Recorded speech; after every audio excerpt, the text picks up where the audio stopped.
পূর্ব মেদিনীপুর জেলার ভগবানপুর বিধানসভা কেন্দ্রের মদের দোকান বন্ধের দাবিতে প্রবল প্রাকৃতিক দুর্যোগকে হেলায় তুচ্ছ করে বৃষ্টির মধ্যেই ছাতা মাথায় পথে নামলো পূর্ব মেদিনীপুর জেলার ভগবানপুর 2 ব্লকের ইটাবেড়িয়া এলাকার শত শত মানুষ। নারী পুরুষ নির্বিশেষে সকলেই এলাকার নতুন গজিয়ে ওঠা এই মদের দোকানের বিরুদ্ধে দাবিতে সোচ্চার হন। নারী পুরুষ নির্বিশেষে সকলেই এলাকায় নতুন গজিয়ে ওঠা এই মদের দোকান বন্ধের দাবিতে সোচ্চার হন। বেশ কিছু স্কুল পড়ুয়া ছাত্রছাত্রীও সামিল হয় এই প্রতিবাদ কর্মসূচিতে। মানিকজোড় কামিনী কুমারী হাই স্কুলের সামনে সরকারি মদের লাইসেন্স দেওয়ার প্রতিবাদে এই দিন নাগরিক সমাজের ডাকে এই প্রতিবাদ মিছিল। যুব সমাজকে ধ্বংসের পথে এগিয়ে নিয়ে যাওয়ার চেষ্টা করছে এই সরকার, এমনটাই দাবি করছেন এলাকার প্রতিবাদীরা।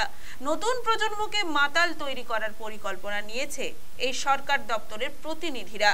স্কুলের 1.5 কিলোমিটার মধ্যে কি করে মদ দোকান খোলার অনুমতি প্রায়, প্রশ্ন তুলছে আন্দোলনকারীরা।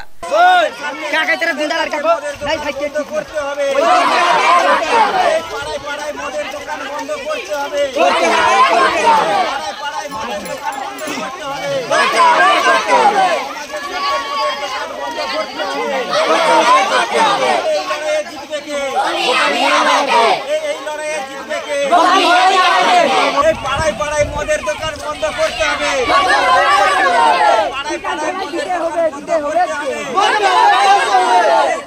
ছাত্রদের স্বার্থে পাড়ায় পাড়ায় মদের দোকান বন্ধ করতে হবে।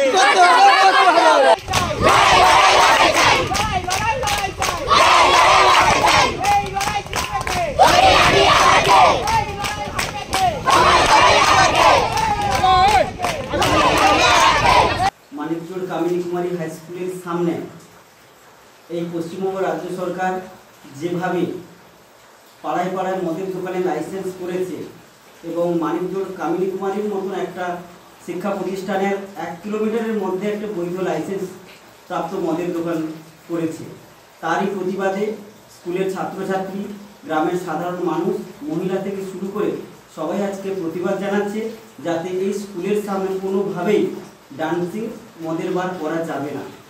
রাজ্য সরকার যেভাবে এলাকায় এলাকায় পাড়ায় পাড়ায় মদের দোকান করছে এর তীব্র নিন্দা জানাই।